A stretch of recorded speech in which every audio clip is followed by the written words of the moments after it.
Yes, indeed. What's up, everybody? What up, Les? Joey! Ooh, ooh. Hold on. No. I can't. Woo, the old man 40. Hey, you hear that, Joe? That sounds sick as You sound like a seal getting beat.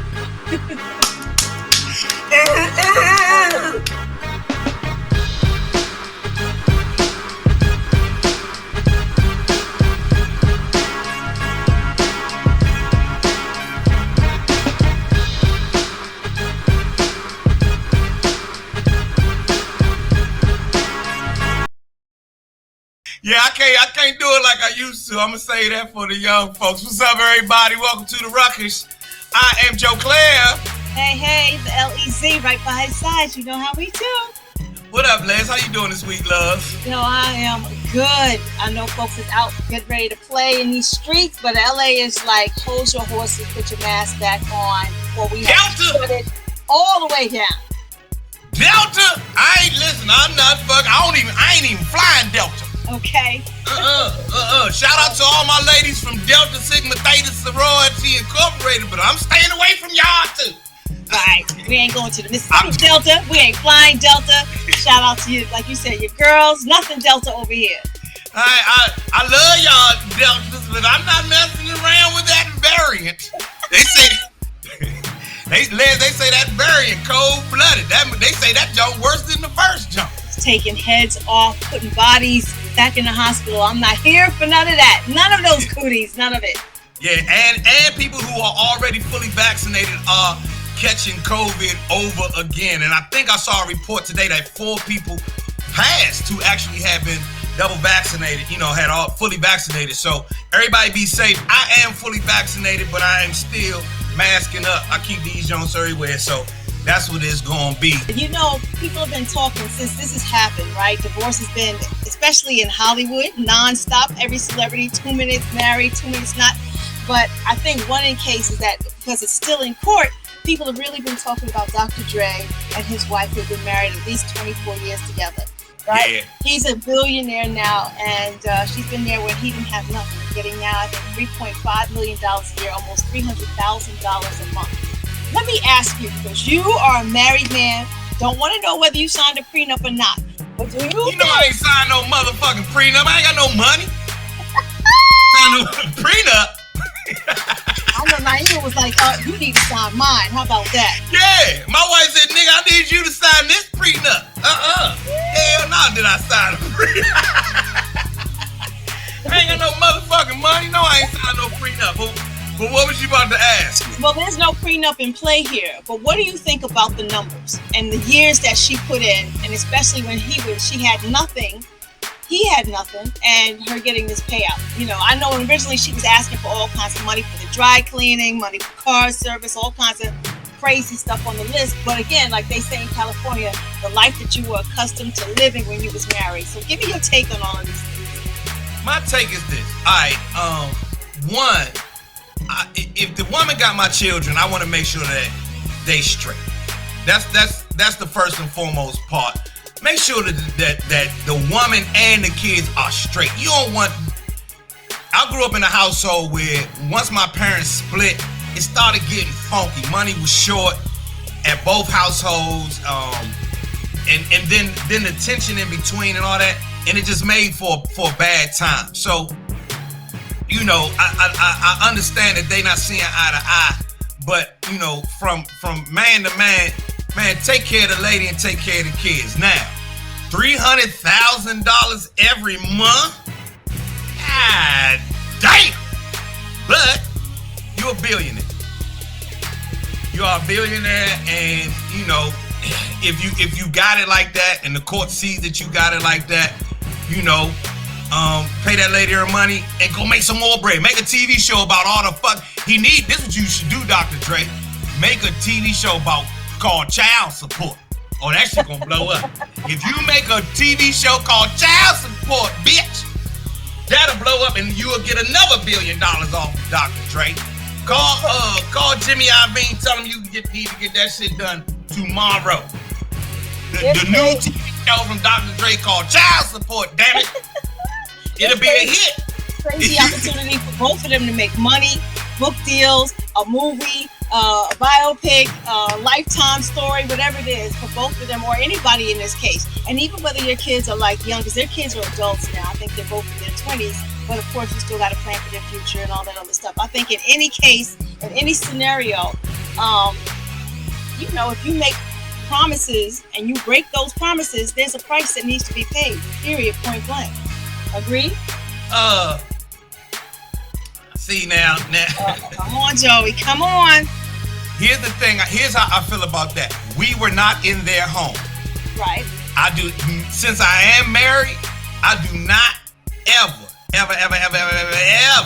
speculate on what went on in someone else's house about promises kept or not. Right? Because, most of the time we only hear the woman's side of the story. We don't hear the whole thing. And I'm not going to speculate on that at all. What I will say is if the marriage is dissolved, where else you going to put that money, huh? Get a lady and them kids that money, man. What else you going to do with the money? That's your legacy. You know what I mean? It's your flesh, your blood. Go ahead and take care of that shit right there and then keep it pushing like a G. You feel what I'm saying? Like a G, man. And then I don't like you said, the whole part about he said, she said, I hate getting into that part. I do not like getting into that part at all because, marriage is, and anybody who's watching who has been married know this shit tough as a motherfucker. Tough as a motherfucker. And do you know how much work she gonna have to put in to keep a billionaire happy? A whole lot. So from the man perspective, do I start sitting here saying, well, did she do everything to make sure the billion? And say, I'm not getting into that. Right. I'm not gonna get into that at all. So now that it is dissolved, I hope that they can come to a place where he just like, here go the check. I hope y'all good, have a beautiful life. I'm moving on with the rest of mine. And the guys that I've seen who've been able to do that went on and had like good rest of their life. You feel what I mean? So I hope I hope they can get to that right there. That's what I'm hoping, man. But $300K, shit. A month until she gets married again or until she passes away. So if it were me, I ain't getting married. Never ever again. Back up till when? Yup, you heard me. Until she either gets married or she dies. Oh, well, she better hide. You better hide some security. That's what I'm saying. You better have plenty of security. I know a whole bunch of Chronic fans that'll come. Just right. Don't even put it out there, Joey. Stop. Get security, because these niggas is crazy these days. Oh my God. So let's talk about this. You know how, like, when Megan and Cardi B did, I think it was the Grammys or the Billboard Awards, it was very over-sexualized, and everybody's just kind of disappointed that, on primetime television, you have these women. What are we supposed to do with our kids? Put them in bed 8 o'clock at night. They can't watch the awards show because they're doing all these sexual acts and stuff. And I'm like, yeah, you should know whether your kid should watch TV or not. But let's talk about somebody like Megan Thee Stallion, who got on the cover of Sports Illustrated swimsuit because she has become this sex symbol in hip-hop. Do you think that's a good thing, a bad thing? How do you feel about that? Get your money, Megan. Get your money, Megan. If men can go out and get all the money from all the bravado that we put out, she should be able to get all the money she can from all the femininity or whatever the female version of bravado is. I don't know what the word is. Get your money. Nah, man. Over-sexualized. Have you ever watched Family Guy? I've seen. Have you ever watched Family Guy? Have you ever watched South Park? Have you ever watched, matter of fact, the Teen Titans? No, I've never seen Teen Titans. Okay, you don't want to watch. So the only reason I think that they caught that flat was because they were women of color. That's why I think the flack came about this time around. Was my daughter sitting there watching? Nah, but she's 11. And I didn't sit there and say, oh, what am I supposed to do? Nah, she don't even know who Megan and Cardi B are yet. She's not, we're those type of parents. She don't even know she knows who they are. She probably sneaks and watches their videos when me and her mother aren't around on her phone. But she has enough wherewithal to not put that out in front of us. And that's ultimately what you want anyway. I want my daughter to understand her sexuality just as much as I understand mine. This is her body. This is her life. She get to do what she want with it. But I also want her to understand the boundaries, the do's and the don'ts. And let's not forget, this is their world. They living in this world too. You know what I'm saying? If they could sit there and experience racism and watch George Floyd get murdered on television and understand that we're living under nuclear proliferation and we got too much guns in America, well then, let them give them here's the rule, Les. Teach your kids what you wish somebody taught you at their age and give them the things that you always wish you had. Absolutely. And I always feel like the artists are not responsible for raising your children. No. So even if they see Megan and they have questions about it, they should be able to come to you and you should be able to explain to them about being comfortable in their sexuality and what that means for showing yourself in public in that way. Like, I've lived my whole life in a leotard, you know what I'm saying? Being judged as a gymnast on a stage or whatever the case is. And then, of course, my whole world of music videos and dancing and backflipping and being sexualized based on the concept or the costume or whatever it was. So there's always something that's been coming at me. And whether I feel comfortable in my skin and I want to post a bikini picture just because, or I need to be in a turtleneck. Like, there's always somebody who has something to say about something. I'm like, look, I get up 6 o'clock in the morning in the gym. I'm 107 years old. I absolutely am proud of the way that I look. And if I can still turn heads, you're damn right I'm about to put a bikini picture up. If you don't like it, then get off my page. That's what it came down to me. People say hypersexualize and oversexualize and so on and so forth. If we didn't treat the human body like it was so fucking taboo, we wouldn't have these issues. Absolutely. Point blank period. It's the human body. We still got people. It's still grown ass women around here 60 years old talking about my down there. Which is crazy, right? It's your vagina. You can say it. It's not. Because your kids are scared to have a conversation with your parents and you wonder why at 15, 16 they're still having kids because they can't come and talk to you about their clitoris or what an orgasm is or masturbation and all these other things. It's crazy. But let's say congratulations to my girl because she's about to live my dream of being a Marvel comic queen. Who? Megan Thee Stallion. She is going to be doing not just an animation, but she's going to become part of Marvel Comics.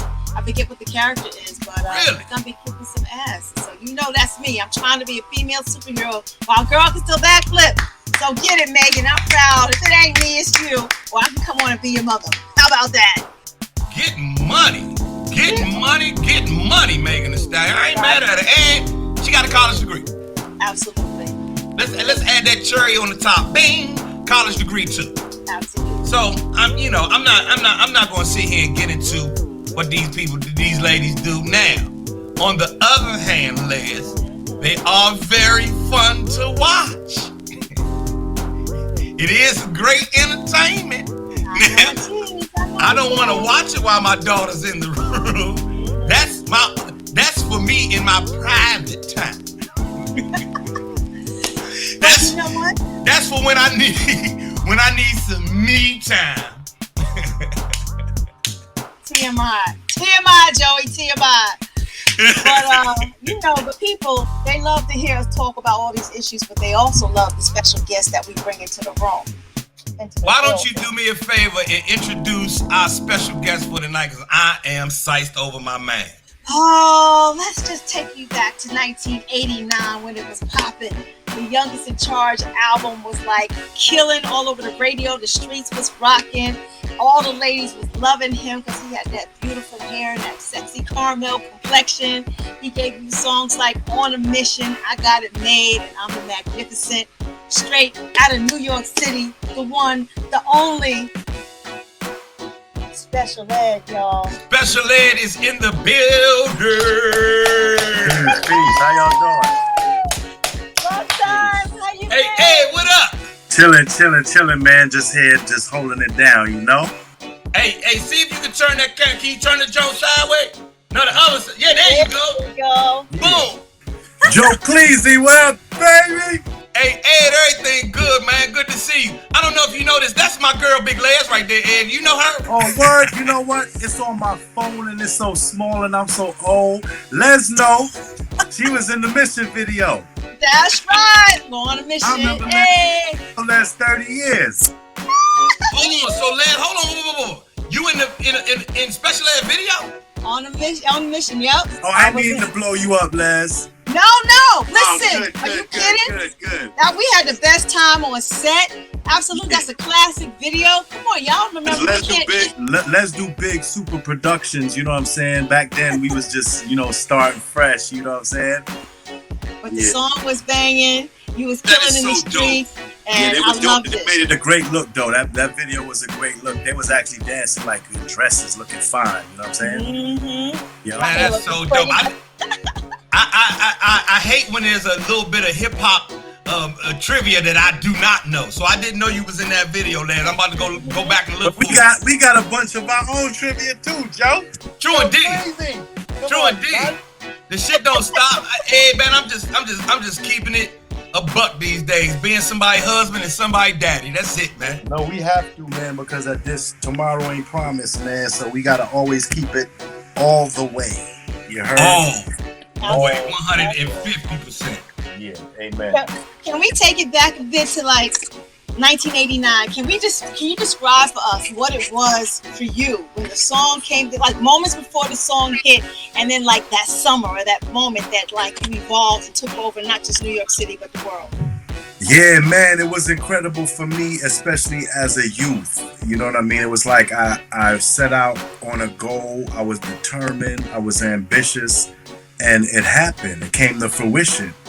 And the pieces just came together. You know, I got some interest from Profile Records. And my biggest thing in my mind was like, man, they got Run DMC.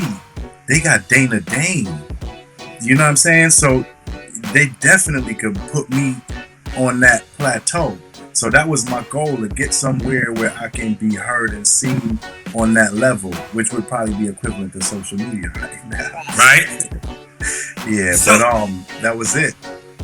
But I mean, like, I don't know. Does it still feel? What does it feel like now when you look back? Feel like yesterday, man, but it's just like all in a flash. It's like, damn, all the stuff that happened, all the people that came, all the brothers we lost. I got a lot of hip hop family and brothers that I've been, losing since the beginning. So it's been hard in that respect. But on the other hand, it pushes me to continue and keep on. You know what I mean? Where they, left off, really. And just where I need to go. It shows me that I just have to keep pushing and pushing, because if they could push all the way to the end, and so can I. You know what I'm saying? Yes, indeed. Do you like? For me personally, I hate watching like my old comedy stuff, like the Def Comedy Jam and Comic View. I don't like watching the old Rap City clips. How you feel when you see your 17-year-old self now? How you feel? Yeah, sometimes I just look at myself like I'm not even myself. Like I'm a whole different human being, and I'm like, that guy, what was in his mind, what was going on, you know what I'm saying, at that time in my life. But it's all in perspective. I knew what I was headed for. I knew what it was about. And I'm still doing it. I'm still making the moves I need to make in life in order to succeed and gain that freedom. What was it about fame that you liked or that you didn't like, and that you were kind of surprised about how you changed or how people around you changed?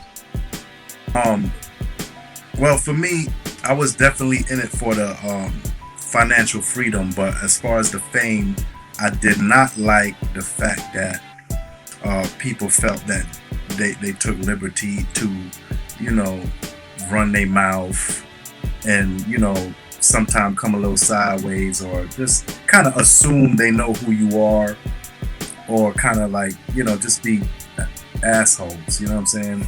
Yeah. Really, frankly, I'm going to be real because people don't approach you the same like you're a normal person. They approach you with the whole whoop-de-whoop. Oh, the this and the da-da-da, my cousin and this and that, blah, blah, blah. And sometimes you got to slow that down because we humans and we don't really want to be overwhelmed with a bunch of shit either. That you don't know what kind of PTSD going on, what type of anxiety, what type of whatever going on. Like, I don't even want to hear half of the stuff people be saying, but I listen because I care and I want to know what it is they trying to convey to me. Because 9 times out of 10, it has meaning to them. Sometimes people just drunk and talking shit.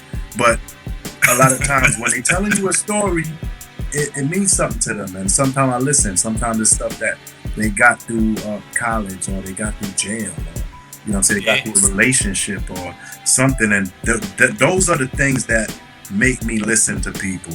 You know what I'm saying? It's not until I realize they drunk, I'll be like, yo, all right, whatever. Hey, it be like that sometimes. Yeah. So, you know that you influenced a lot of people. One of them being a very, very big guy by the name of Snoop Doggy Dogg. You were one of his earliest influences, so much so that there's a picture floating around of Snoop looking a lot like you. Right. Well, you know Have what? you seen this picture?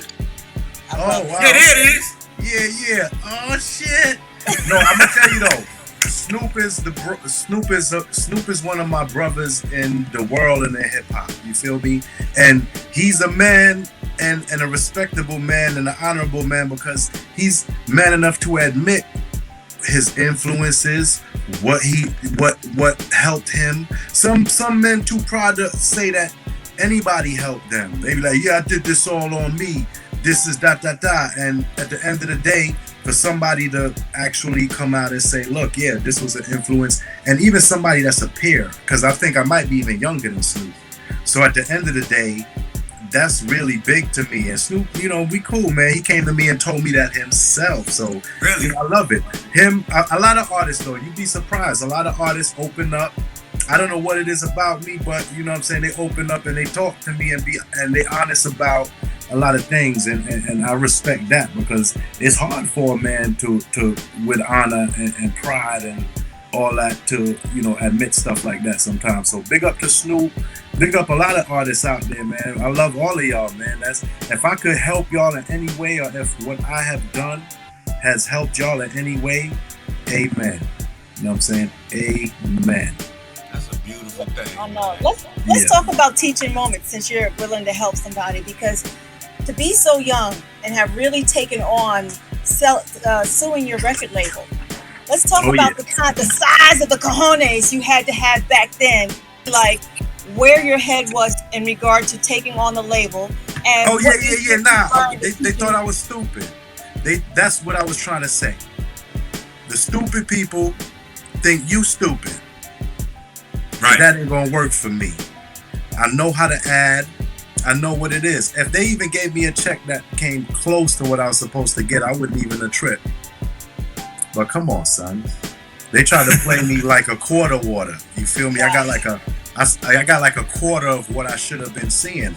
What I was expecting for this motherfucker to write, he wrote something else. And I was like, come on, son. Come on, son. Let's talk about it. Yeah, man. And that's what I don't appreciate. So I think now we understand, there's clarity. They know that dudes are not having it, women are not having it, period. Everybody want their money from every area of monetization, publishing.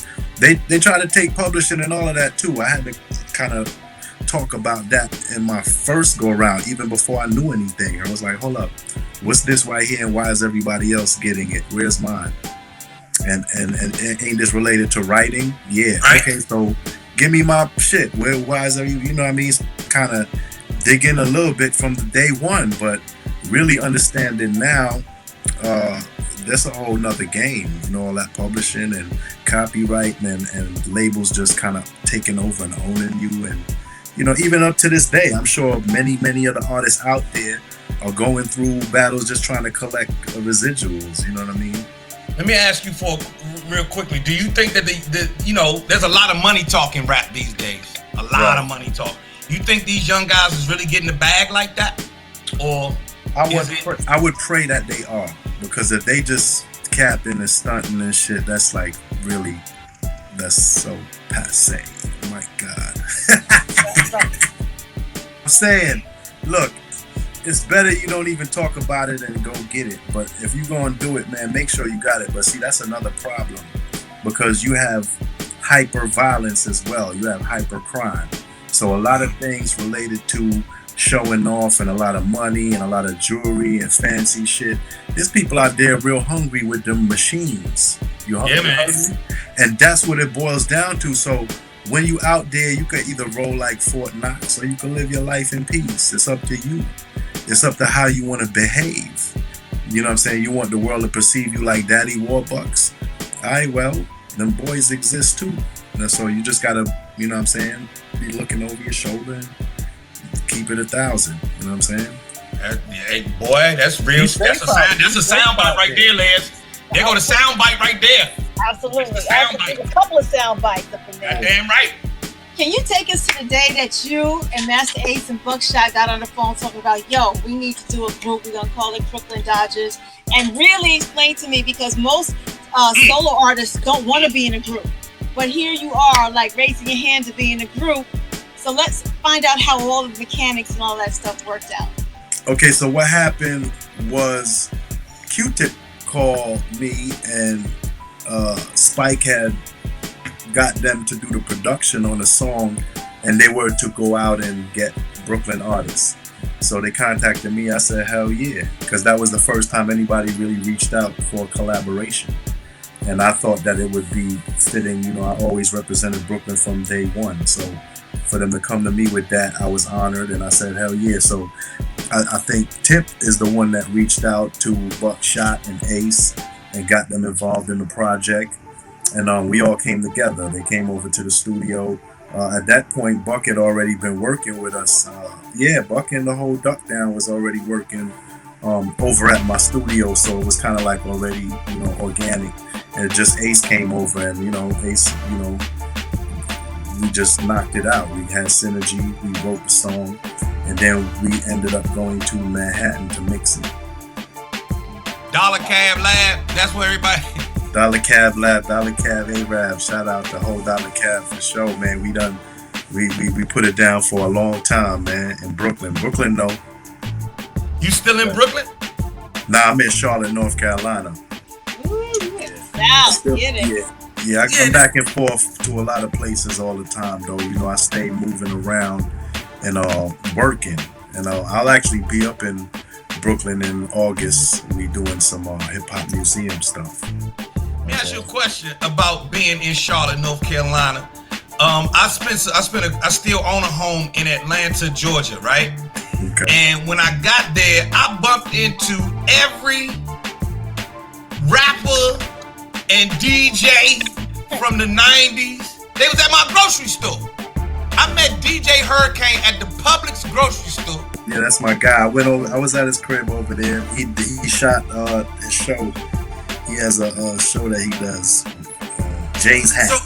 So my question is, you know, explain to people like me about leaving New York, because I know Kane is in North Carolina. I just said Atlanta. Shan is I forgot what MC Shan is, but what about it? What about New York says, you know what? Okay, boom, it's time for me to go and do something elsewhere. Because remember, black folks all went north to New York, and now all in New York like we going south. Well, times change. It's a new day, and y'all gotta pardon me. I'm trying to make sure this don't cut off. I'm gonna go get a good plug. You know how it is in the ghetto. Nah, we ain't in the ghetto, but you know how it is. It's all good. We gonna get this plug popping. Pop, pop, pop, pop, goes my plug. You ain't hit the Gerald Levert on him, did you? Down south, what's the allure? What's the allure for rappers who started in New York, born and raised in New York? What's the allure to go live elsewhere in the country? I remember G-Rap was living in Arizona at one time. X was out in Phoenix. Okay. You know, and I guess the reason I'm asking the question is because, you know, from when you're not from New York, you think everybody want to stay in New York. Okay, yeah. Okay, what that's about is I was born and raised in New York, and I think that it did something to me, just, you know, on a cellular level. The way I was in a state of mind, energy, something that I had to separate myself from for a little bit before it got a little whatever, man. I don't know. I just thought I needed a change. Waking up to the same thing, you know, for the past 30 years, I felt like I needed to expand. I wanted to go elsewhere. I wanted to spend my money elsewhere. I didn't want to buy another jail cell in New York. I had properties already. I wanted to go, you know, to California. I got a house in Burbank. You know, I wanted to go to Florida. I got a house out in Cold Springs. I wanted to kind of spread around and live. I travel, so I know where it's nice. You know, I mean, it's different from state to state. Like, you could go from Boston to New York to Philadelphia to Jersey to Virginia to North Carolina to South. Everybody has their own dialect, flavor, situation, and culture, pretty much. So hip hop is what combines it all, music and us as a people. But in terms of talk, customs, things of that nature, these from place to place. Varies from place to place. We gotta, before we let you go, Les, you gotta do this name game with my man. Absolutely, absolutely. So Ed, when I say a name to you, give me the first word that comes out of your mind, out of your mouth that you think about these people, all right? Okay. Howie T. Oh, the Hitman, the ultimate producer. Big Daddy Kane. The Spitter, the OG. Master Ace. Crooklyn. Yasin Bey, aka Most Def. Interesting. My girl Moni Love. My sister. J. Rue the Damager. Official. DJ Premier. Oh, that's family. And last but not least, the notorious B.I.G. BK. There you go, all To day. the fullest. Yeah. To the fullest. Well, listen, brother. We can sit here and talk forever, and I'm sure what's going to have to happen is next time I'm gonna have to come up. We're gonna have to talk about Dollar Cab Lab, and then we're gonna have to talk about all of the other things you got going on. We got to keep it pushing right now. I thank you for taking some time, man. I really appreciate I thank y'all this. for having me, man. Thank y'all both. Joe Cleasy, Big Les, you know I love y'all, right? Man, we love you, brother. And I'll still dance in the next video. Let's go! Let's go! And look, I got the track. Let's go. Alright. That's what's up. Take care, baby. I see you, Ed. Salute. Special Ed, ladies and gentlemen. Because he got it made. Got it made with it. Ed got the hair. I always wish I had the hair. I know. Ladies love I ain't never get to have the hair. That's okay. I'm sure the wife is running her fingers right through all of this right here. No. No. I tried. No. She touches me twice a week. That's the court mandated. Not court mandated. That's the court mandated the number of times that she touches me. Well, I think tonight's the night that she's touching you. It's the second night. So on that note, let's tell our people we will catch them next week. Next week, y'all, We'll be back in here with another session of The Ruckus. I'm Joe Clair. I'm your girl Les, and Joe gotta go get touched. See y'all later. Word up.